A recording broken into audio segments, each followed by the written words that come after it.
नया साल में नया माल पटा लीजिए। एक बार हमको भी पटा लीजिए।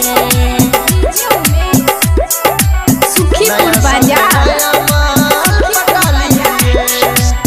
इक्कीस छोड़िए 22 का मजा लीजिए।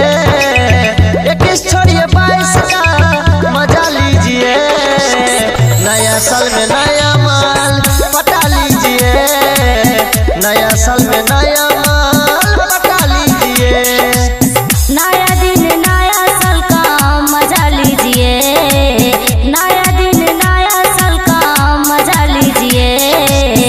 एक बार हमको भी पटा लीजिए। एक बार हमको भी पटा लीजिए। नया साल में नया माल पटा लीजिए। डीजे उमेश हमको भी पटा लीजिए। सुखीपुर बाजार। नया साल में नया माल पटा लीजिए। बेख्याल हो गए हैं होश में न लाइए। आइए करीब आके आंखों से पिलाइए। बेख्याल हो गए हैं होश में न लाइए। आइए करीब आके आंखों से पिलाइए। आइए खुमार का मजा लीजिए। आइए खुमार का मजा लीजिए। एक बार हमको भी पटा लीजिए।